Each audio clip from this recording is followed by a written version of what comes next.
Warning. This program contains strong language, auditory violence, and mental nudity. It is intended only for mature audiences. Listener discretion is advised.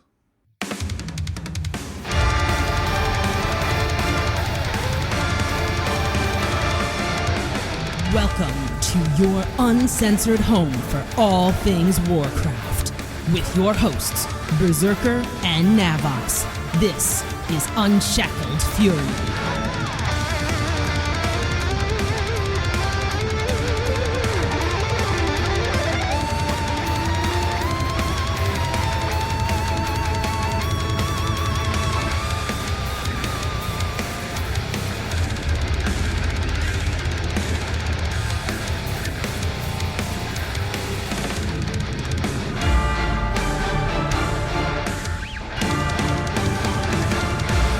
Summer is drawing to a close, the battle for the Shadowlands creeps ever closer, and the Covenant Kerfuffle carries on.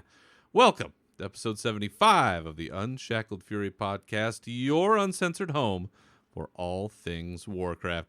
I'm your host, Berserker, with my Yeti Rambler at the ready, and with me as always is the mustard to my ketchup. He is Navox. Welcome back again, sir. Yeah, Another fun Florida man evening here in, Shoot 'em Up, USA.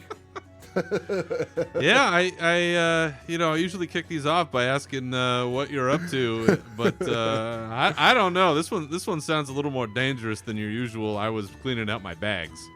This one was more. We have What's going on there in Florida? Florida hicks, Florida rednecks. You know, it's behind our development. There's a farm, and these kids decided that they were gonna race their dirt bikes up and down the back. There's like a long stretch of dirt road that leads up to this farm. Like, you'd almost think of it like Texas Chainsaw Massacre. Yeah. You know how, in the middle of nowhere, there's just a dirt road leading up to a house. That's what this is like. And we were just sitting at our desk last night enjoying the nice quietness of the rain of our tropical storm. Oh, lucky you. Into hurricane, whatever it was. And then all of a sudden you hear the pop, and we're like, oh crap, what was that? And then I'm like, let me lock the car. So I locked the car, and after I locked the car, you hear like 4 or 5 more rounds go off, and then God. A couple minutes later more rounds go off, and I'm like, that's a rifle. That's not fireworks. That's not anything. That's a rifle. And what time is this? This was at 2:30 in the morning. 2:30 in the morning, East Coast. So yeah, it was like, actually, it doesn't matter what time zone. It's 2:30 in the fucking morning. It's late enough everywhere. Listen, if they kept their gunshots up to, I think the noise ordinance is at 10 o'clock. Like, if they could just keep it there, that's fine. But after 10 p.m., it's just a noise nuisance at that point. Discharge responsibly. And that's the problem, It's like, I told my wife, I'm like, all right, so we're on the second floor. I think this went, I think this is all more back in the cul-de-sac area and stuff like that. And oh, boy. Meanwhile, we're just sitting on the floor in our bedroom, just like, okay, well, wait for the cops to come. And anyway, so yeah, that was my Saturday night. Florida man strikes again. Yeah, exactly. I mean, it God. is straight up Florida. But anyway. Well, but yeah, outside of real world shenanigans, how's everything else been going since last we were here?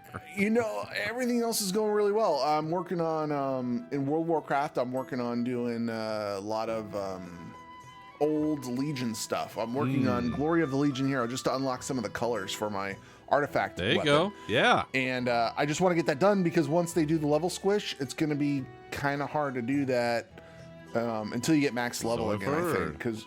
Now there's only 4 left, and they are, one of them is you have to go find snail trails in Neltharian's lair, I think it is. And then the other one is, trying to find papers in Blackrock Hold. And my buddy Oz and I, we were like, hey, I am bored out of my mind right now. And there's like, I feel like a kid again, where I'm like, I'm bored and there's nothing to do. I'm bored and there's nothing to do.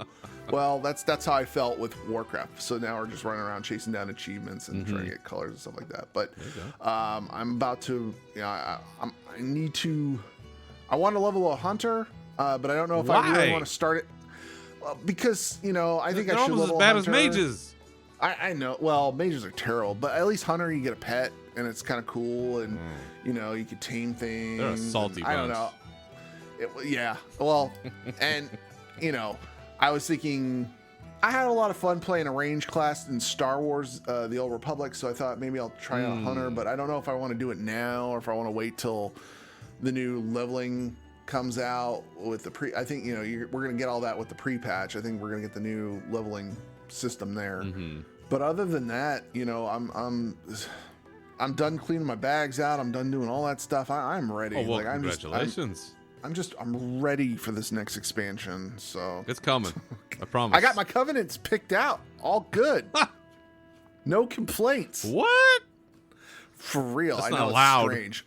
I know it's strange to listen to a podcast and I hear people bitch and complain about how they hate the game and how, salty they're all, I'm just going to be salty for the hell of it. And, okay. Whatever, I've been trying to play this game right for 15 years and you people won't let me. It's awful. Yeah. It's awful, but I keep paying my fucking money. Interesting how that works out. Well, good. I'm glad you're finally done with the bag cleaning extravaganza and continuing to work on those things. And my playtime continues to be somewhat limited. But the baby paladin slowly to borrow still from Whispers of War's term, the baby paladin, it's slowly coming up, slowly leveling. I've kind of taken a bit of a different approach with leveling this here in the twilight hours of BFAs. I'm leveling it with my son.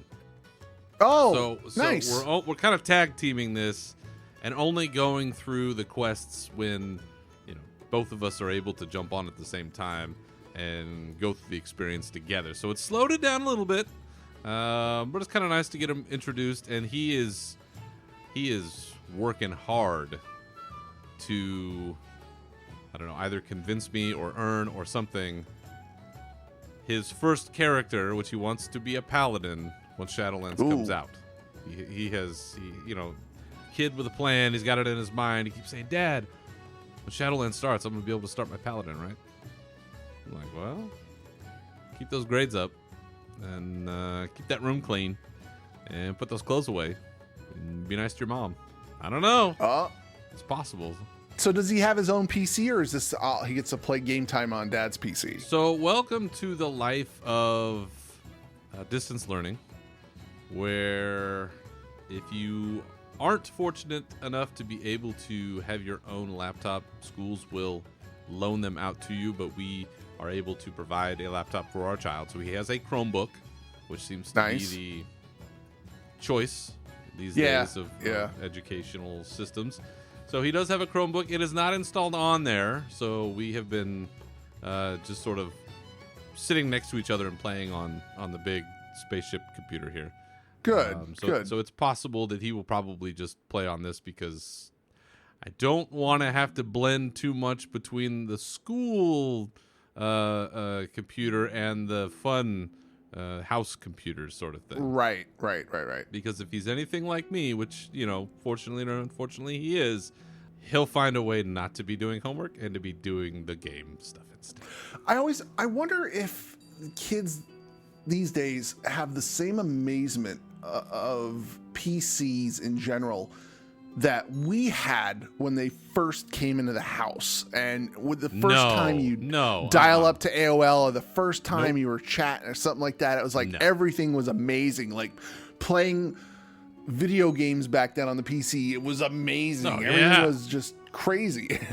I wonder if kids ever have that same feeling of amazement. It's so ingrained now. Well, and you and I were talking about the Mac, right? And playing Oregon Trail on an Apple IIe. You're like, holy shit, this is... Pitfall, all that stuff. Yeah. Do you look at it now, and I mean, it's the relic that it is, but no. Yeah.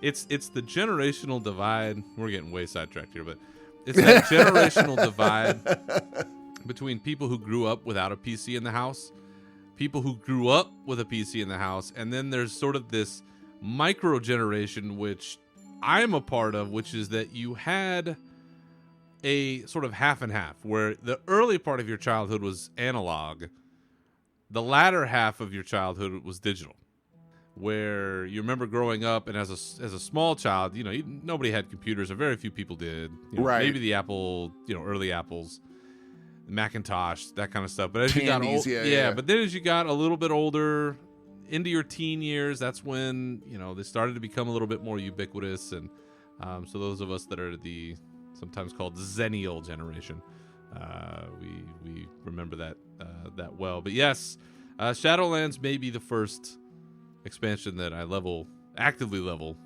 with my son, or he levels his first tune. Nice. So we'll see how that goes, and I've already tested out the Exile's Reach a couple of times just to kind of see, okay, how would a kid handle this, and it's pretty good. It's pretty good. Yeah, I think it'll be all right.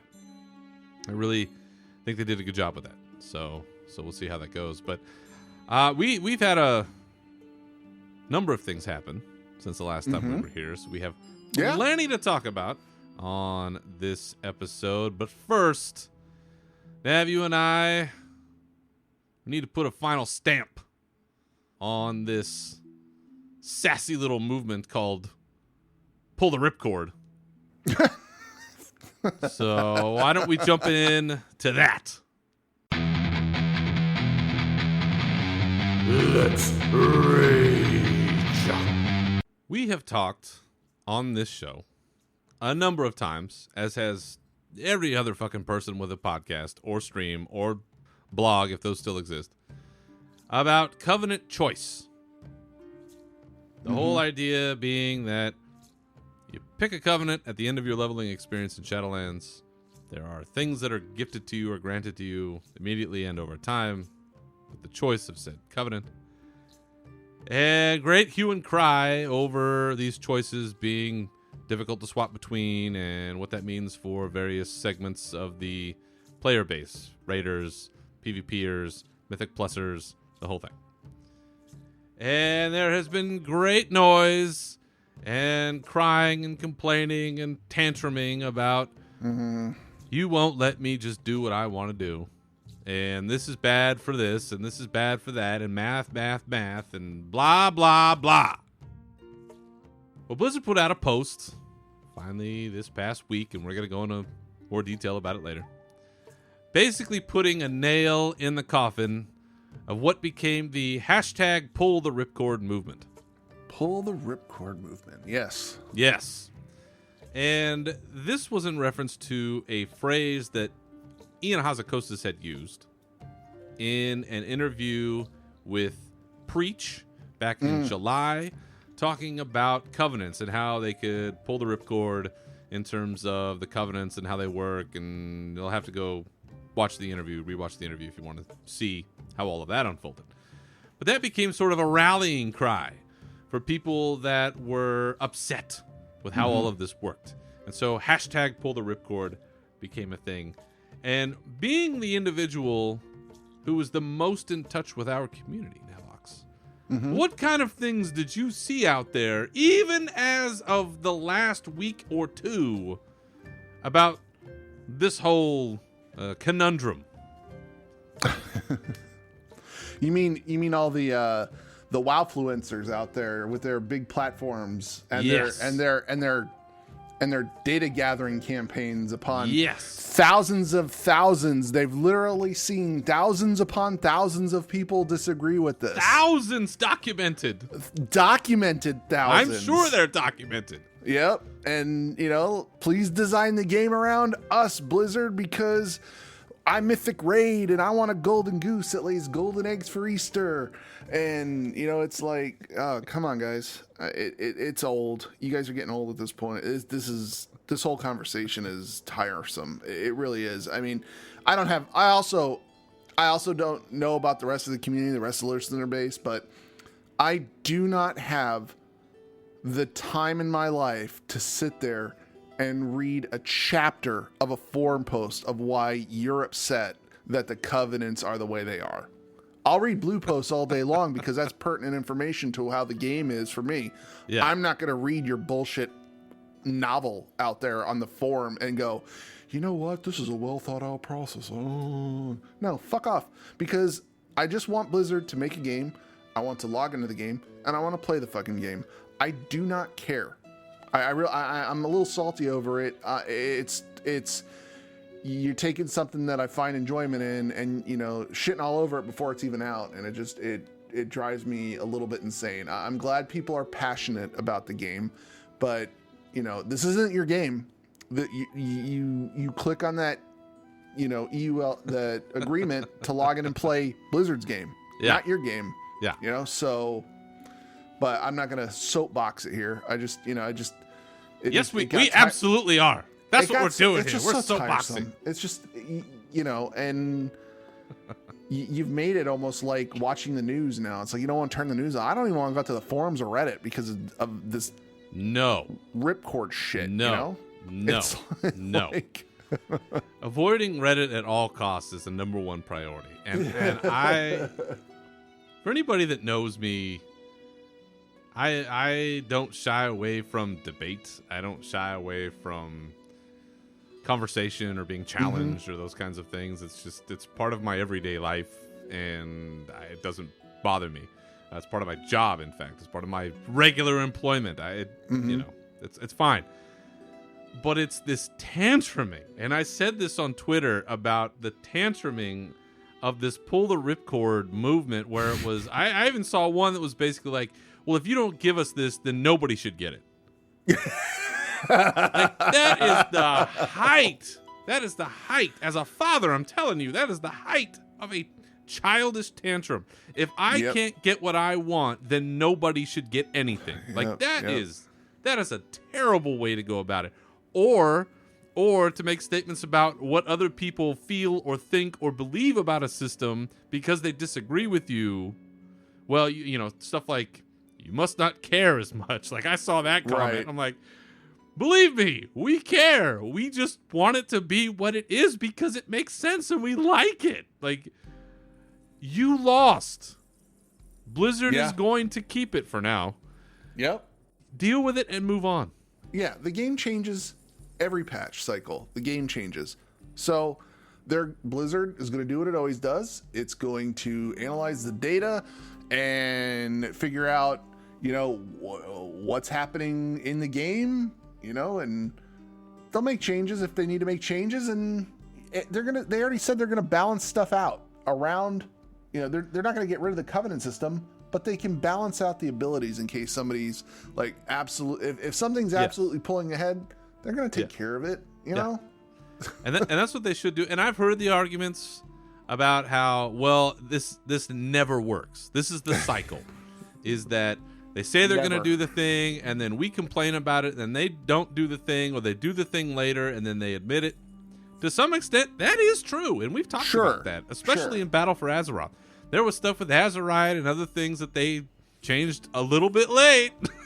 So there is some validity to that, but the thing about this to me is this is more about a policy idea, a concept idea, than it is about the math. This is about story. This is about the Covenants being a central part of the game in this expansion and giving them heft and weight in the decision making because it's an RPG. And I'm going to buy into that all the way through. Fuck me if I'm wrong, but I'm never going to change my mind on that. And I think it's the right idea. You pick a Covenant, you buy into them, and they share their power with you. That is an RPG element, and that should stay in the game. Yep. So I get it. For some people, this is not going to go away. I made the mistake of checking out Reddit, the RWow forum, and this is still alive and well. Let it go. Let it go, people. Yeah. Let it go. You lost for now. The blue post that we're going to talk about later has made it very clear. The Covenant choices as they are here to stay, and I support them. I continue to support them. I wish we could move on, but we're probably not. We're still talking about it here. And we'll probably talk about it again. But it is tiresome to keep having these conversations. It kills people's desire to want to play these games. I've seen it from friends of mine. Frankly, it's getting tiresome for me too, even though, I could talk circles about the same thing forever, and I'm doing that a little bit now. But it's time to move on. And Yes. you people got to let this go. And you can do it however you want. And you can rejoice later when they open up these restrictions and you can, throw it back at my face. That's fine. Yep. But for now, this is what it is.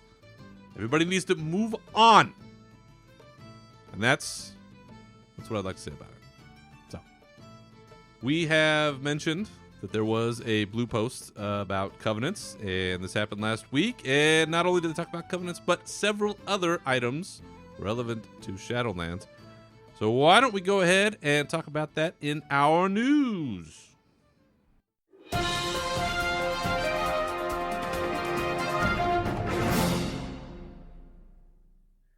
So just a few days ago, this was back on September 9th, we had a fairly long blue post by game director Ian Hazakostas, who also goes by the name Watcher on the forums and Twitter. And in this long post, they talked about a number of updates relevant to Shadowlands. And one of these I thought a little bit more of your lane, Nav. Where they were talking about a technical note related to 9.0.2, where it looks like they're going to be doing kind of two branches in terms of a patch. Yeah. You understand what they're talking about with this? So I think what they're doing first is they're going to... So you're going to get the character customization stuff that they're putting in game in first, and they're also going to put the new leveling options in the game first. Okay. So that's the first part of the pre-patch that you're going to have. Okay. That the second part of the pre-patch will be the fun event that they're going to put in game. And I don't know if everybody got to experience that on PTR, but there's an event they're putting in game. I participated in it. It's a lot of fun. Did we talk about this on the last show? Didn't we talk about this? We did. Yeah, so all right, so it's no spoiler. So we're going to have the ghoul event again, where zombie event where people become zombies, and I think that's going to come out after this first part where you can go in, do the customization, and then you'll have the level squish also, so you can kind of get used to that, and then and then they'll roll out the rest of it. I remember when. Well, actually, it's been the last couple of patches that we got, last couple of expansions. Like Shadowlands is pretty much, it's almost like it's installed already. Like you've got the majority of it. They don't want to put it out too soon because data mining, like people will mine the hell out of the files and stuff like that. So hidden cinematics or something like that. Right. So you're going to get, right now, if you go out to the PTR, you can test out the things that are going to come to us first. Like I said, the character customizations, and you can see what your item level is, because it's not as it's not great, but that's I think that's gonna be. I think the item level's gonna be a shock to everybody when they log in. They're like, oh my god, I'm only 147 or something. It's like, wow. I think for a lot of people that'll be a shock, but the level number I think is always the bigger one, because item level, it just seems so arbitrary. Yeah, it does, and I'm actually looking forward to the level squish again, because it does kind of take you back to original WoW when 60 was the max level, and you're like, oh, this is fun, this is cool, But yeah, so well, that'll be interesting. That'll be interesting to see, and the data miners will be out there, so yeah, interesting process to kind of do this two-step pre-patch approach. And so when you see that on your launchers, just be careful. Which also reminds me, we have seen an issue pop up amongst friends of ours, and it's out there in the community, related to the BattleNet launcher. People who have, I think, RTX graphics cards, and then like straight up just hard crashing your PCs. And you might be able to give a little more detail about this, but if you have that card or those cards and you're experiencing some issues, it looks like there's been some solutions out there. I think updating your drivers may be the solution, but Just real briefly, can you clue folks in on this? Because I know that this caused a hell of a headache for our friend and show listener Slick Rock and several other people. So in the BattleNet launcher, there's something that I don't know what it does with the memory of the card, but it has something to do with the drivers. If you don't have the game ready drivers, it causes the BattleNet client. If you're in WoW, it's fine. If you're in Warcraft, you're good. You're playing so on and so forth. But if you have the BattleNet launcher up, something was causing an issue with some NVIDIA driver. Yeah, and you're right. I saw it late, but yeah, Slick went through hell with his PC having to do a hard reset and everything. And then later on Reddit, people are like, "Oh, you just have to completely delete everything NVIDIA. Go to your card manufacturing site. Make sure you download the game ready drivers for it, and that should take care of it." But it's something Blizzard did with the BattleNet launcher and NVIDIA, so they're aware of it and they're working on it, and there are workarounds for this in the time being. But yeah, it's the RTX card, and some people they said that it was the 2080 cards. I saw even people mentioning with the 10 series cards, they were having issues with. So I haven't experienced this yet. But they're no problem with the 980. Drivers are drivers. It's yeah, working fine. Yeah, my 1070. So if that's a problem that you've been coming across, it's known, it's out there.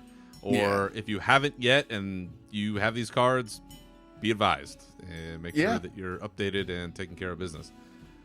One of the, I thought, kind of cool changes, and this is something that they put into game pretty quickly, was an update related to alt leveling. Yeah. Where, obviously, as we've talked about, the leveling experience will be different in Shadowlands on your initial run, where unlike the last couple of expansions, you're on rails to some extent, where you're going from one zone to the next, to the next, to the next. You're not going to be able to just pick and choose from a scouting map as we used to do in the last couple. So that's what you'll do your initial time through. And there were concerns about, well, when I bring alts through, one, am I going to be able to pick a covenant right away? And two, will I be able to pick where I level? And so there was some concern about that. And so their solution to this is that they have implemented something called the Threads of Fate, where you're going to talk to this Fate Scribe. And when you talk to this Fate Scribe, who I believe is an Ouroboros, the Fate Scribe will give you an option where you can do the same leveling that you did on your main or your first character, where you went on the specific storyline that they wanted you to go on, or you can pick and choose. But if you do that, it's going to essentially mark some quests already completed. So once you do that, you won't be able to undo it. So it's again a consequential decision, which I don't have a problem with. You will be able to choose your covenant immediately if you go through the pick your what do they call that? Choose your own adventure. Yes. Yeah. You'll be able to pick your covenant right away if you do that. Otherwise, you will have to reach 60 and then pick your covenant the regular way if you do the regular leveling. But as somebody who doesn't do a lot of alts, but as somebody who is looking to do more alts come Shadowlands, I think this seems like it makes some sense. But for you, Nav, as somebody who is much more educated on the life of an alt leveler, how do you feel about these changes? Do you think that this is appropriate, or is there anything more that they should do? I think this is going to be real interesting. A couple ways. One, you have to go through it. You have the linear storyline first to go through. That's fine. But on the flip side, with all your alts, that means that you can do different things. Like you can do Torghast if you want to level up in Torghast. You can. I'm the type of person that I will probably do this on one of my tunes, just to experience it, to see what it's like.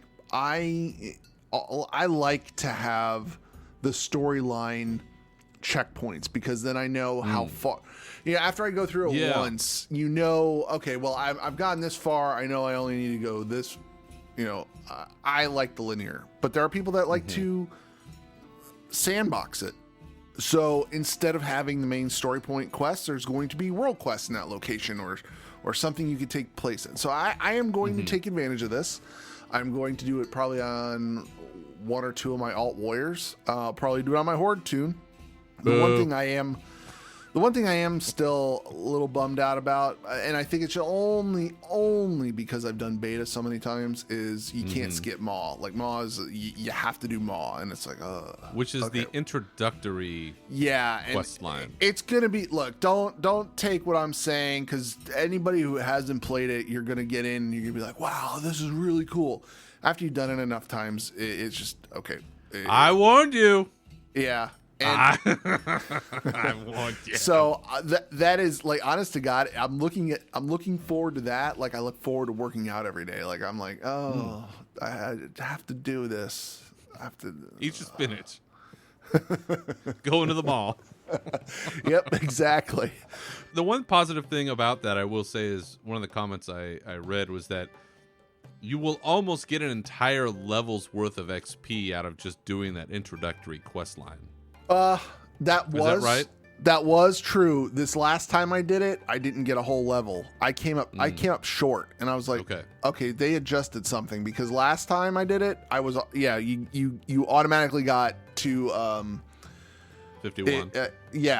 51. You automatically hit 51 when you got to Oribos. So I was like, oh, okay, so it's either I skipped something along the way, which was weird because I did everything in order, or maybe I just went off the beaten path and was slaying stuff a little, like I was just out there getting XP for the hell of it and not realizing it. I don't know. You're skipping your mandatory grind.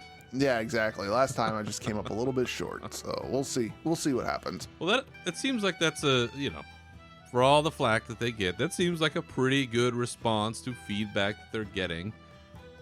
The leveling changes in this expansion are by far and away the largest that I can remember. I mean, somebody can correct me if I'm wrong, but completely redoing how we've leveled in this game by picking which expansion you're going to go in, by, squishing all of our stats and our level. I mean, the whole thing is being revamped in a way that we really haven't seen this comprehensively. No.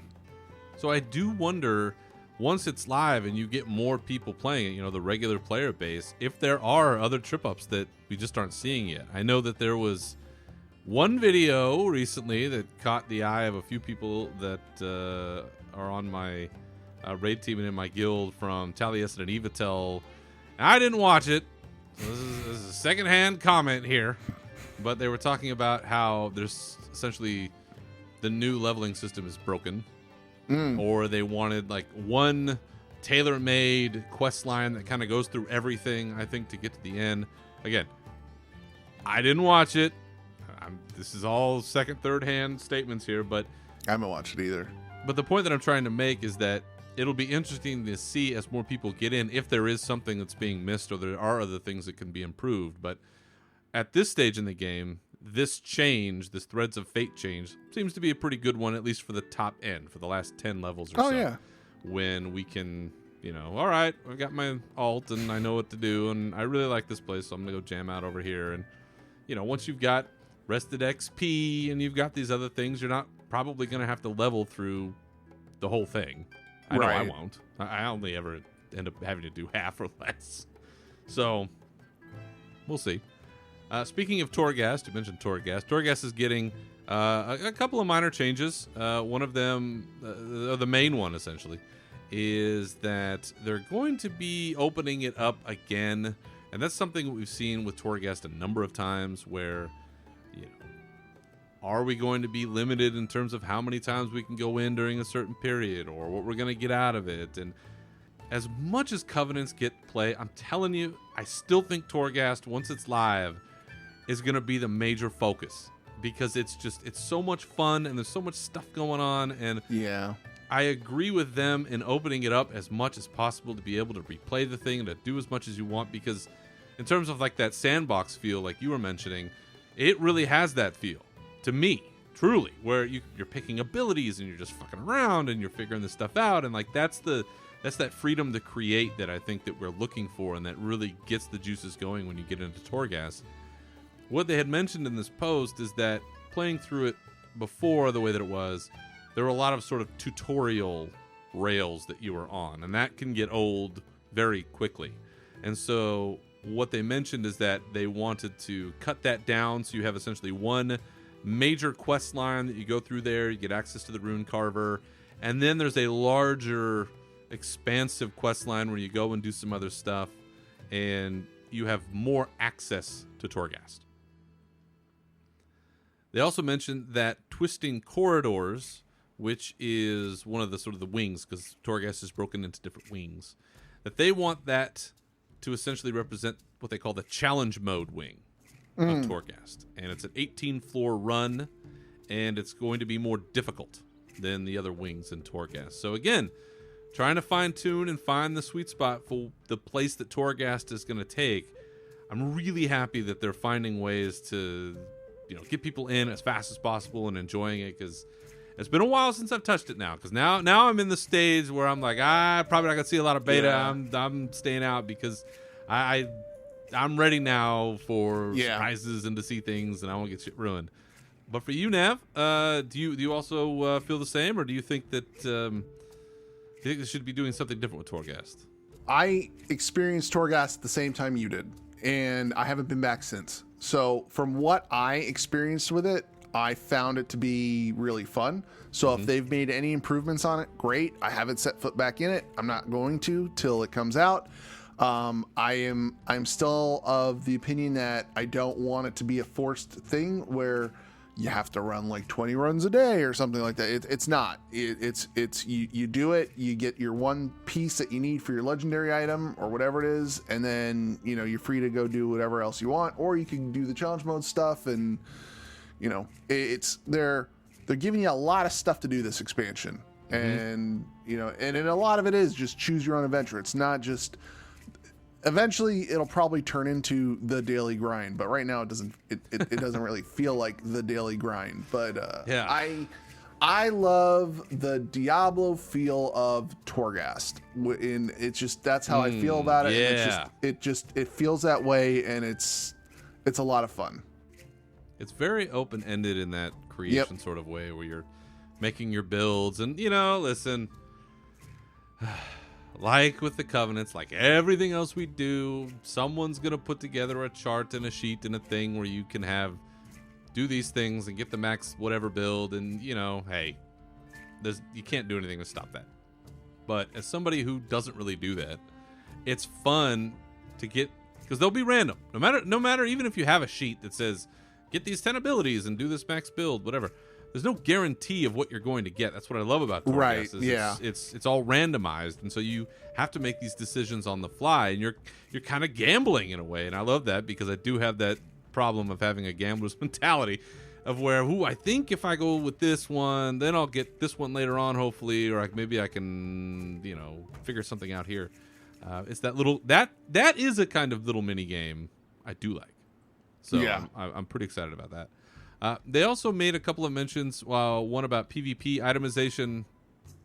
Okay, cool. I have no comment about that whatsoever. Bajira seemed happy about it. Yeah. So read that if that's of interest to you. Also, they mentioned that sockets will continue to be a randomly placed item on gear. Hooray. Cool. It is a form of power progression, as they talked about. Yeah. Where, if you have a piece of gear with a socket on it, that gear is more powerful, and then so are you. So, but no more war forging, no more Titan forging. That's all gone. Which, I don't know. I never hated it, but we hardly knew you. Goodbye.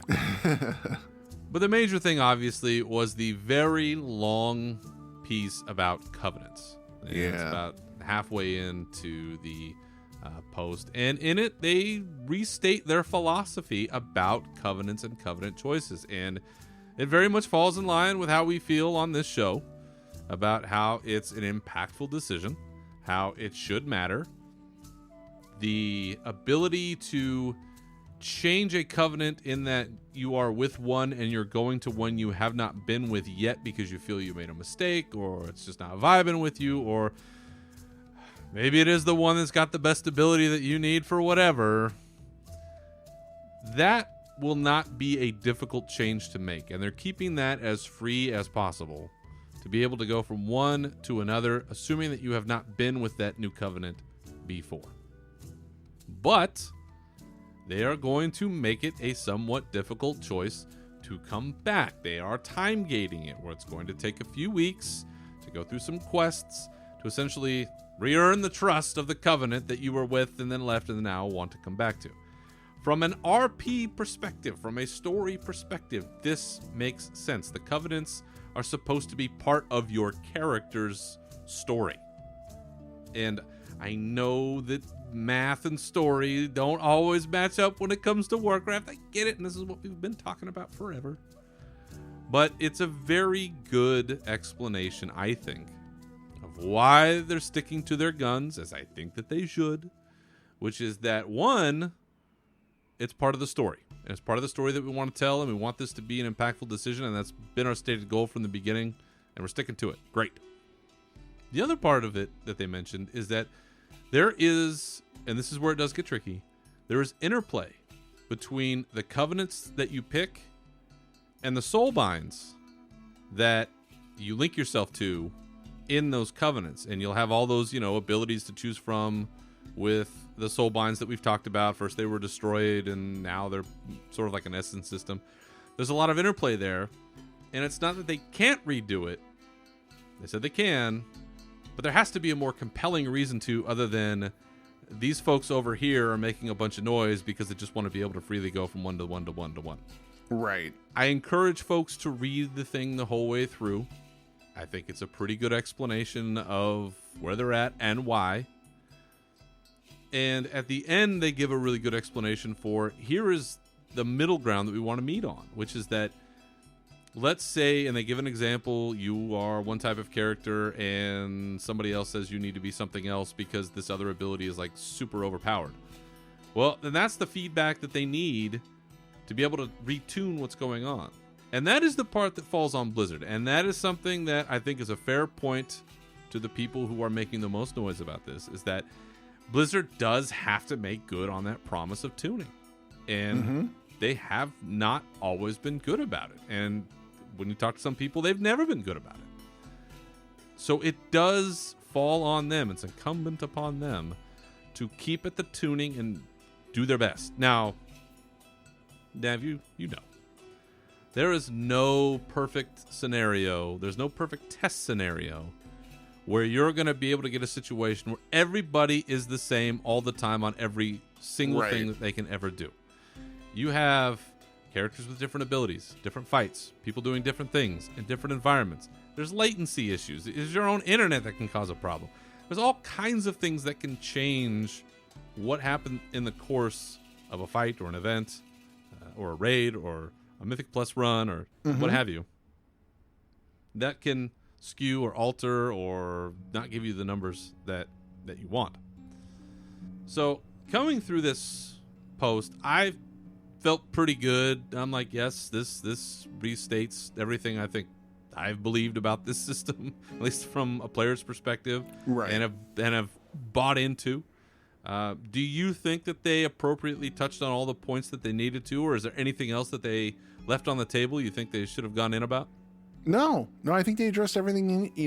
I think they addressed everything they needed to, and I think people are going to find in the long run it's not going to really be as impactful and world ending as everybody else is making it out to be at the moment.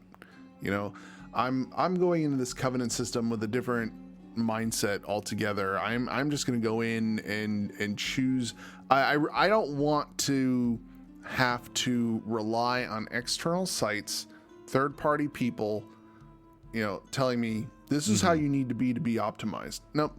I'm going to look at this. I want to go into it and say, all right, so my character does this, I tank a little bit, I DPS a little bit. This is a happy medium. I'm going to take this. This looks like it, it'll fit me. And I'm going to go down the tree that way and just experience it. I already know for a fact, I'm not going to have anybody follow Maldraxxus. Why? It doesn't fit the aesthetic for any of my tunes at all. Might have my druid go Night Fae because that kind of fits that RP element, things like that. I have a different. There comes a point in the game or there comes a point in your, how you play the game and how you approach the game where it's just like, you're just, I don't know. I'm tired of having to always, I'm going to raid. I do my heroic raid, my mythic raid. I'm going to do my best to always do what I want to, stay, competitive with that. But I am not going to go out there and min-max every minuscule item out there. I don't have time. I don't have the interest. I just want to get in and play the game. When I play the game, I want to play the game. I don't want to play the game and then have like 3 or 4 browsers open. And this is, okay, guys, this is how we play World of Warcraft. Wait, aren't you play World of Warcraft? No, I'm standing still at the moment. I just got a little copy paste of text. I'm going to put that text in the web browser and I'm going to pay that web browser to tell me how I should be playing the game. I'm tired of it. I've let go of that rope. I'm done. I can't do that. So, well, and that's part of the larger discussion that I think revolves around not just covenants, but the game as a whole. We've talked about this and there's 2 sides of the coin to look at on this. Is that it's unavoidable that you're going to have players who create spreadsheets, Land Soul, websites, other sim craft, whatever. I mean, there's all these different resources out there. You're never going to be able to prevent people from doing that because that is, truthfully, it's a part of the game. Yes. You're always going to have people that are looking for the bleeding edge or want to know what's best. And, listen, that's anytime you have a loot table, that's going to happen. Unless everybody can only get the same one sword, one hat, one boot. If there's choice, there's going to be something involved. And I think the problem is that there are people that buy into that and go, well, because it's out there, you should design the game to account for that. Mm-hmm. And I think we've always gone the other way, which is that you should not be designing the game to require people to go to a third-party site to be able to understand what's going on. Right. And that's why I hated reforging. Yeah. I didn't know what to do. I had to have something else tell me what to do because I'm like, I don't know. Like, am I supposed to do this or not? And there was a period of time there where it was like, it was just out of control. Where you had reforging and sockets and all this crazy stuff going on. And I mean, you're having to change like 4 or 5 things on a piece of gear, on several pieces of gear. It's just, what a bizarre way. Oh, yeah. That you could not do in game unless really you got out, the paper and a pencil and you started doing a bunch of, math and figuring it out. And yeah, you shouldn't have to play that way. I don't think you should. There are always going to be people that push it that way, but I don't think game design should revolve around that. There are others that do. But then we're not. Yeah, but then at that point we're not playing Blizzard's game. We're playing, armchair SimC's game, quarterback game developers game. Yeah. And I think, and I don't want to get on a tirade, but it's like we buy single player games all the time. We don't have feedback on that, and we enjoy the shit out of them. Yep. I've been playing Mega Man 2 for 35 years. There you go. And nobody had impact. Nobody had any feedback. The community, it wasn't crowdsourced. It wasn't like, I don't think Mega Man should have this power at level 2 because it's way too powerful. If you have the little bubble thing and the bubble These thing, bugs still exist. I'm like, oh my God. Yeah, that's, you open the door to feedback. Yeah. and that's what happens. Yeah. So kind of the last piece on this is that, they talked about sort of the split patches, pre-patches coming in and all of these things happening. We have talked before about when we think the pre-patch is actually coming for real. Yes. And it seems like we've missed the window for the 22nd of September because we've always gone with the sort of rule of the end of the PvP season would be 2 weeks before the patch launches, and we have not received that notice as the time of this recording. Yeah. So it's looking like the 29th of September is probably the day. Yep. Which gives us... You're right. Less than 4 weeks? That's the shortest one I think we've ever had. Mm-hmm. Cataclysm being 8 weeks, which was way too long. And I'm glad there is, though. I'm glad it's a short one because there's I mean, I'm not shitting on the game, but there's really not a lot to do other than change the way your character looks, participate in the zombie invasion, and you're going to want to do that on your alts because if you don't have good gear right now, that's going to give you gear that you'll be able to survive the maw. Because if you don't have gear, you're just going to get trucked in the maw. Like the maw is going to absolutely wreck you if you don't have the gear. Good morning. So be advised. Yeah, be advised. It's not it's not going to scale with you. It's going to wreck you. So at least participate and get some gear there.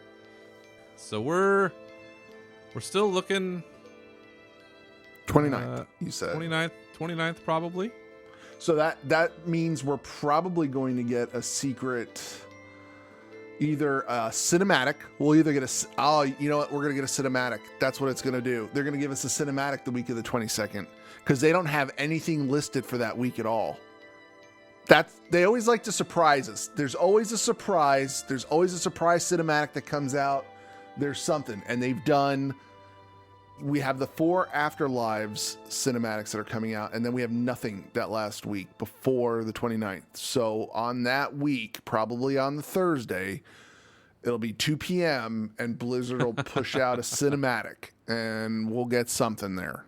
So let's move into that. So okay. Since the last time we were here, we've had 2 more of the Afterlives. Yeah. What do they call them? Motion cinematics? They have a name for these things. It's the motion art. Yeah, it's like a comic book. It's like a motion comic book. It's almost like Red or I'm trying to explain. God, what was that? City, freaking. Anyway, it doesn't matter. It was a movie. Sin City. It's the same type of like stop motion. Yeah, it's kind of like that. Yeah. Yeah. So we've had a couple of these. The first one, which came out the week after Bastion, was for Maldraxxus. Because each one of these is following the zones of the Shadowlands, with the exception of the Maw, as far as these are concerned. This one centered on Draka, which we had mentioned before. Draka being the mother of Thrall, and the wife or partner of Durotan, legendary Frostwolf orcs. Yeah. As she was a warrior in life, she was killed by folks loyal to Gul'dan's Shadow Council.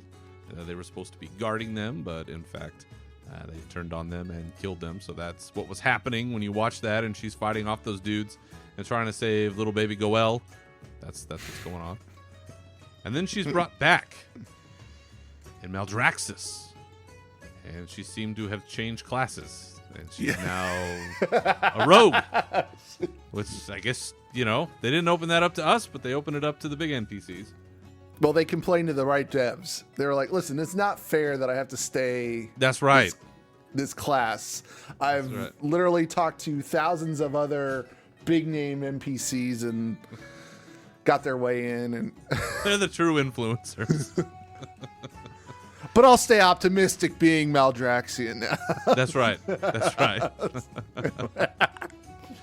So Maldraxxus, as we come to find out, is the land in the Shadowlands where the Shadowlands' army resides. Yes. So essentially, that's what Maldraxxus is supposed to be, is the army for the Shadowlands, and it consists of separate houses, houses like Game of Thrones style.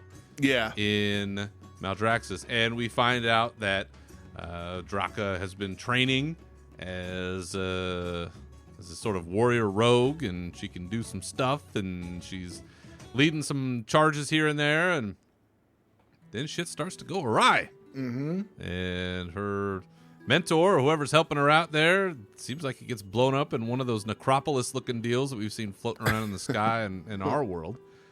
And she's having to fight her way to this other house, this big giant dude who, by the way, looks amazing. I don't know his name. I don't know. He looks like fantastic. The big orc with the big horn. Yeah, that looks missing cool. a nose, and he's got this giant horned helm going on. It was fabulous. So she goes in sort of her process, and we find out, ooh, shit's going sideways over there in Maldraxxus, and if they fall, then all of the Shadowlands will fall, and now she's Baroness Draka of the House of the Chosen. So going through this and watching this, Nav, what did you learn? What are some of the things that you saw, and what are your impressions coming away from Afterlives Maldraxxus? I thought it was interesting. I don't have a connection to the character playing an Alliance tune, so it's like I thought it was cool, and I immediately thought, wait, is this what warriors are supposed to do? Because I mean, her being a warrior, are they telling us like this is what we're kind of supposed to be doing? But it had too much of a warlock Death Knight feel to it, and I'm just like, this isn't for me. But I thought the story was great. I liked the art. I loved seeing everybody's like, look, they're reusing the artwork. Here it is. They're reusing the same artwork of the Necrolords, and it's it's I don't know. It's got me. But thinking what did we find out about that? That it's not the same artwork.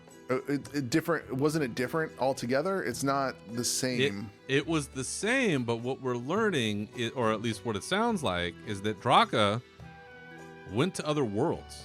And this was confirmed by the director of the short. And so it looks like she may have made incursions into Legion-held areas. Yeah, and I was trying to think what impact... So, because we'll touch base on this when we get into Ardenweld, but what impact did... Because the planet, basically... So, all right, because we're going to talk about this a little bit later.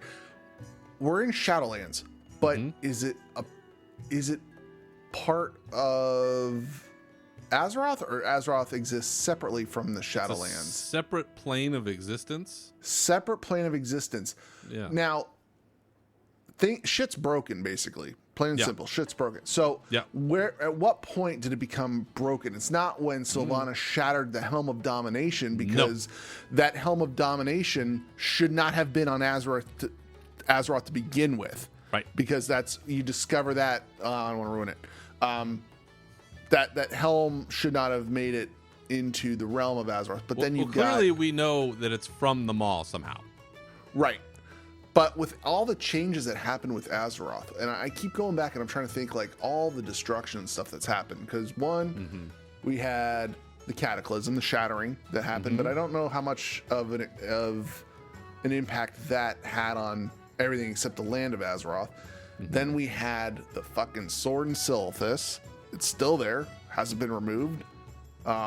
So I have just so many questions that I'm trying to wrap my mind around all the events that have occurred since the Cataclysm and the Sword, and I'm just trying to figure out how Shadowlands is incorporating all these souls, because now we know that shit's just bad all over Shadowlands. Like, it's like everything's out of balance. Yeah. Like, things aren't going where they need to go, and you're gonna have death inside death, which is like we see that in the next cinematic, which we're going to talk about. And it just I don't know. It's really weird. We sit there and actually put some thought into it. Like, what the hell is actually going on here? Yeah, yeah. That's the thing that we and everybody else, I think, for the most part, has gone into, is the fact that these cinematics and what we know, at least publicly so far, beg a lot of big questions. And we talked about this last time, and it's something that you're also touching on here, is what is the relationship between the Maw, the Shadowlands, the Burning Legion, and Azeroth? There's a connection there somewhere. And with Draka in this cinematic clearly going somewhere where there's Legion presence, there's a connection. There's something there. There's some connection there. Like, they don't do this haphazardly. Like, they put this stuff in there for a reason, or they hint at stuff for a reason. It's TBD. But going into and taking those questions and then going into the next cinematic, the one that they just released this past week, revolving around Ardenweald, where we meet, much to my dismay, not Malfurion's love child. I was really pulling for that one. But instead it's Erelon, who is this faun who tends to a grove Yeah. Where when certain souls pass on, they get shoved into these little seed pods. Yep. And they're part of this forest until, I guess, they are tended to and they are fed, and then they are reborn at some point, which is an interesting cycle for us to see. It's this very, druidic, natural sort of way of being. It I think further cements that I will definitely be dragging an alt through Ardenweald, because that art looked amazing, and we're introduced to the Winter Queen, and she looks pretty amazing, and there's this whole thing going on, and as two individuals who've gone through Witcher 3, anything that says the Wild Hunt is going to get our attention. Yes. And they did mention the Wild Hunt has been called. I think it's a little different this time around. Yeah. But I do appreciate that. So we had in this cinematic, it starts in a raid, which is kind of fun. It starts in the Emerald Nightmare raid as we're killing off Ursoc. Yep. And if you don't know who Ursoc is a legendary druidic figure. Been around a long time, fought in the original war with the Legion 10,000 years ago and was killed, been revived a couple times. We've killed him a couple times. The druid, I think, Order Hall had some stuff with him. I didn't play it through it, sorry. Big deal, though, and very sad. Very sad. He dies, and then you see the happy bear, the happy bear soul going into the little pod, and there's Erelon, and I'll tend to you, and you have your little sleep, and then all hell breaks loose. Yep. The forest dies or is dying, and dudes are coming to steal these souls. And you're like, what's going on? And well, it turns out they're essentially using the ones that are left to try to save the rest of the forest. So the forest is dying. These souls are dying off. They need one more. And then Ursoc's soul eventually gets sacrificed to save the rest of the forest. And man, every once in a while, you see it on Twitter and social media where people are just losing their shit. I didn't cry over this one. I'm sorry. I didn't have enough of a connection to this one to be like, oh, they killed him off. But man, people were really upset. Yeah, I know. And I saw the people upset. It is, I get it. Listen, I get it. Every time I talk about pets mean the most to us. I mean, we love our pets, and that's where I get it. That's what it is. So I get it. But it was interesting again to see where we just talked about Maldraxxus being this, the army, and they're falling apart, and now you see like a forest, and let me tell you, as a resident of Northern California who's seeing some shit right now when it comes to our forestry, I can really appreciate the dire circumstances of a dying forest. Like that's a problem. Mm-hmm. So that, on the second time through, I think it got me a little bit more. I think I just needed to see it again to be like, ooh, yeah, this is pretty sad. We're gonna figure this out. But for you, Nav, what were your impressions? What did you think of this? What'd you learn? And then what kind of questions? What are the big questions we have now coming out of these fantastic cinematics? Yeah, so we've got somebody called the Winter Queen. Yeah, she's a thing. That's cool. I have no idea who that is. Like, it's somebody I'll look into, figure that out.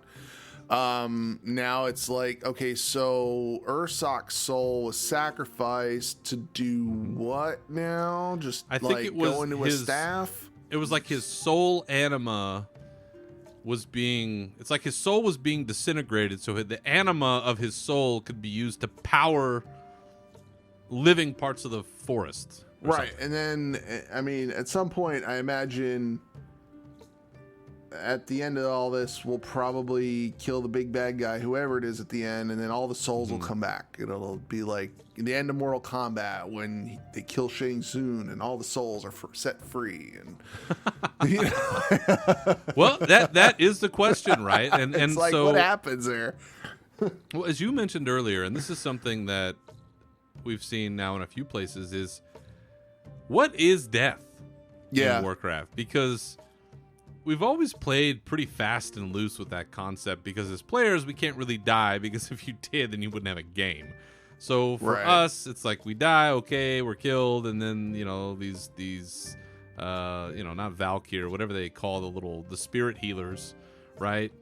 They allow us to be in the shadow realm. We go back to our bodies and, whatever it is, why we don't get carried off. I mean, I guess because we're shit. But, we stay there. But we're finding out there's this whole other level of existence. Well, can you die in the death realm? Well, it seems like you can. Like, is there a permadeath or a double death or how does that work? Because it seems like your soul is a tangible object. Yeah. In at least the Warcraft cosmos. And if you're getting blown up in Maldraxxus, well, then are you gone? Like, where do you go? Like, is that just it? You're obliterated? Same thing with the Night Fae or the Ardenweald story as we just watched, like you said.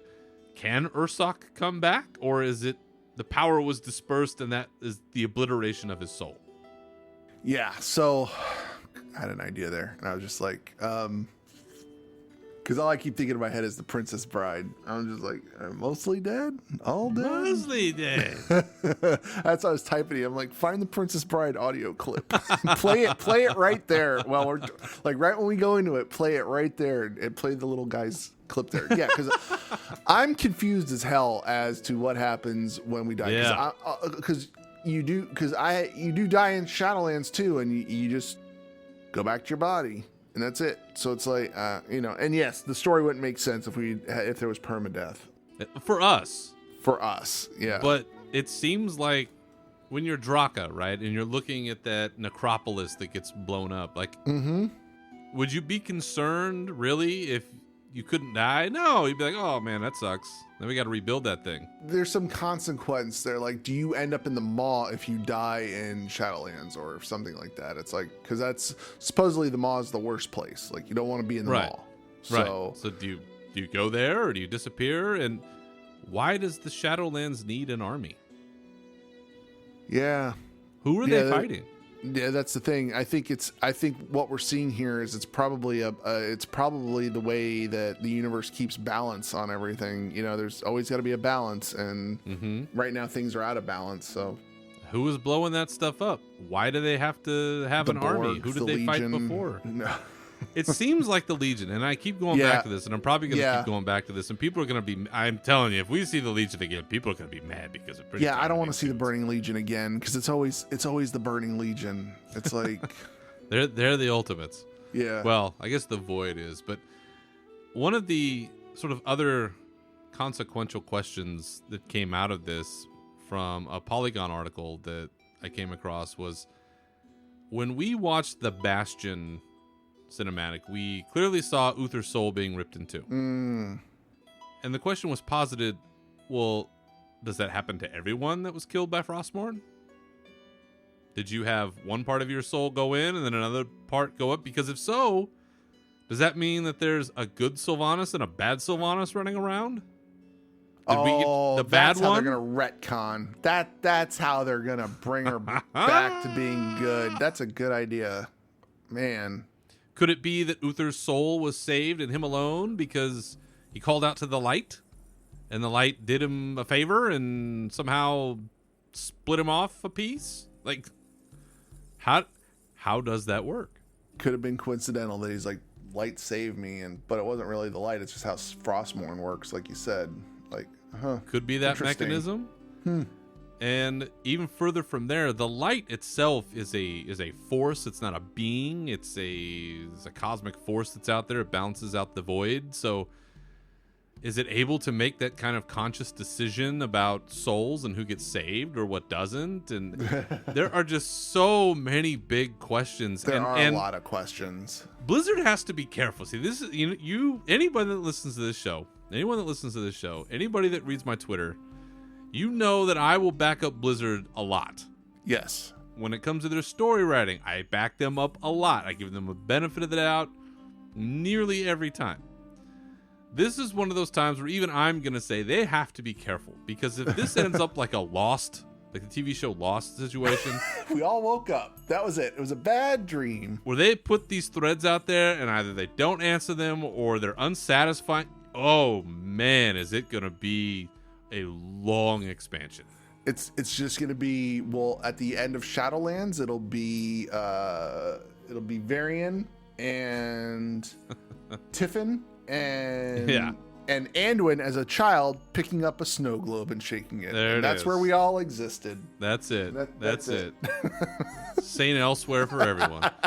I don't know, because they are, and we've talked about this a lot, and other folks have too, is that there are a lot of cosmological questions, philosophical questions that are being prompted by this expansion, and I know that they're not always going to have satisfying answers to every single one of these, but there's got to be a bunch to explain or to tap into some of this stuff, because they are painting themselves into some corners. Well, if it works in this instance, how does it work in this instance? And, maybe this is where the last time we talked about how there's a couple of new books coming out, one of them from Sean Copeland, who is the Blizzard historian, about the Shadowlands and about death and all that kind of stuff.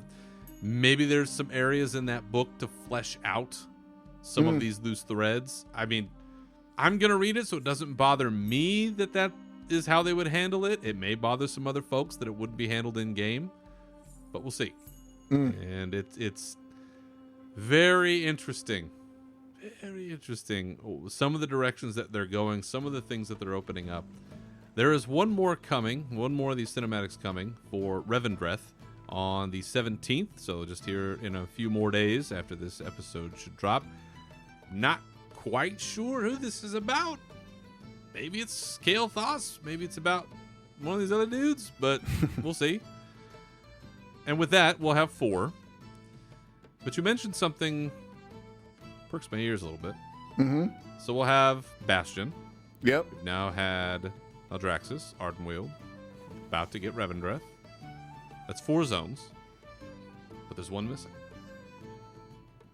The Maw. The Maw. Yes, that's right. Yes. Why hasn't the Maw received the art cinematic thing treatment? Oh, yeah. Okay. Well, as you mentioned, it does seem like there's some open time on the calendar when they could do something. It just so happens... Seems like we've had a little bit of a spoiler happen, and I'm going to talk about this, so fast forward a couple minutes if you don't want to hear it. The upcoming issue of PC Gamer appears to have a high-definition cinematic quality image of the Jailer. Yes. It's fucking cool as hell. Yeah. Definitely has runes and a blue stone in his chest and armor, and it's all very reminiscent of the Lich King. It does seem to hint that we are getting the full-on cinematic that we've been talking about and asking for. Yeah. And it could be about the Maw. Yeah. Yeah, I'm pretty excited about that. I at first I saw that PC Gamer thing. I was like, is that real? Or is that just like Photoshop? But that looks pretty real. Yeah. I mean, we'll see, but that would be a great way to make this transition where now each one of the 4 lands have had it, but now we're going to the Maw. My one concern about this, well, 2 concerns, I'll say. First is that I'm tired of cinematics with Sylvanas, and I really hope this isn't more about like her scheming and this is her meeting with the Jailer, and now this is her going off and doing this other thing. I'm so over her cinematics. Like, I'm sorry, but like, we gotta move on from her. The second is I hope this still includes our boy Bolvar. Yeah. Pretty cool to see the Jailer and why he's bad and what he's up to. And I'm sure if they spent the time to do these cinematics, they're going to be amazing and crazy. And, we love them. But that does seem to indicate perhaps that open week of September, that would be, the week of the 22nd-ish. We could be seeing something really cool. Like you said, 4 o'clock. Or 2 o'clock on a Thursday. So keep your eyes out, folks. That image is out on Twitter. And I reposted it, so screw me if you don't want to see it. I didn't say spoiler alert, but it looks really cool. And it doesn't spoil anything because we know the Jailer's around. And they didn't say they're doing anything with it. But I have a hard time believing that they would put that together and not use it for something. As we've seen.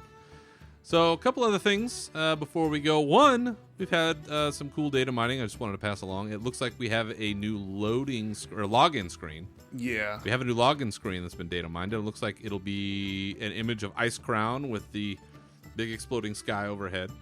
And That looks fun. good. Yes. Why not?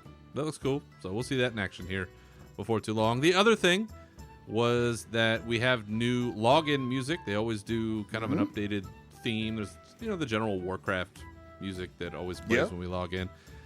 In particular, I tweeted this out. I also encourage folks to go check it out.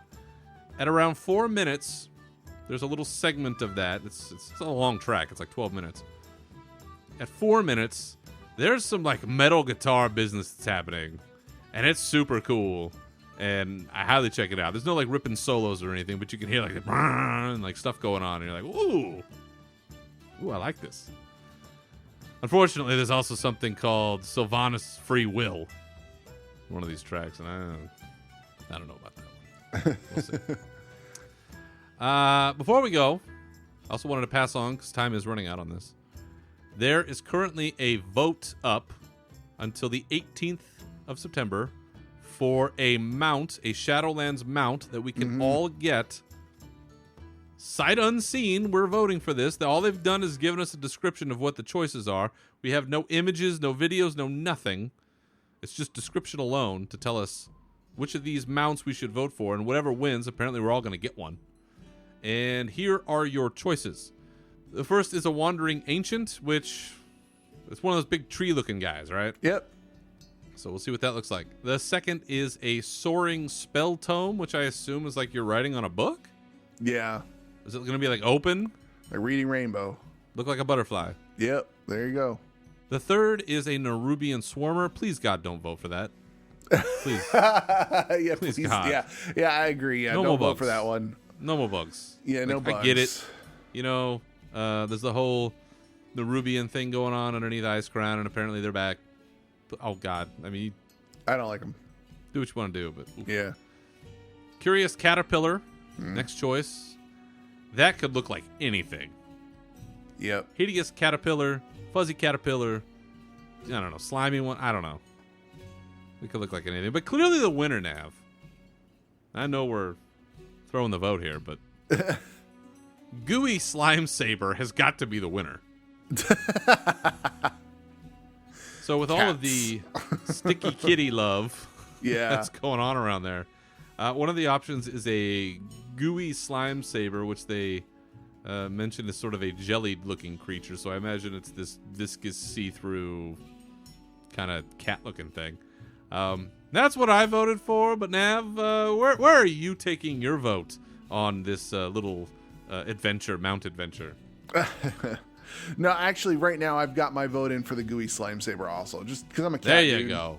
I'm a cat dude, and I like cats, so I have it in for that. I know we have a lot of cats already, but it all depends. Like, I would really love to see some concept art of this stuff, but I don't want to ride around on a tree.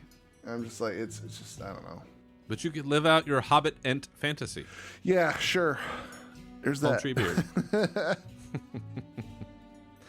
So anyway, that vote is open currently until September 18th at 3 p.m.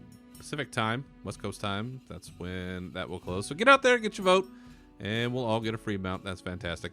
And the very last thing I want to pass on, because I've talked about this a number of times, and Nav knows and has had to deal with all of my manic texts and messages about this whole thing.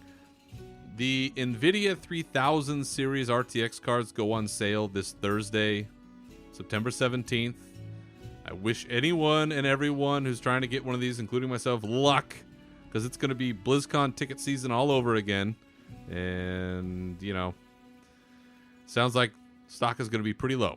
And those of us that are trying to get out there first out of the chute, it's going to be quite a wild ride. So anybody that's out there, good luck. And I certainly will be posting whether or not I am victorious or in defeat following that going live. So we'll see how that goes. All right. Well, I think that'll do it for this episode. Other than this fine program, where can the good people find you on the internet, Navox? You can find me out on Twitter and Twitch. I am at NAV_OX. As for me, you can always find me on Twitter at Berserker Rage and this show at Unshackled_Fury. Feel free to contact the show with your questions, comments, or otherwise at UnshackedFuryShow @gmail.com. And you can find this show on SoundCloud, Spotify, Apple Podcasts, Stitcher, and Google Play. So once again, thank you for listening. Remember to keep your swords wet and your banners high, and we'll see you next time. Farewell.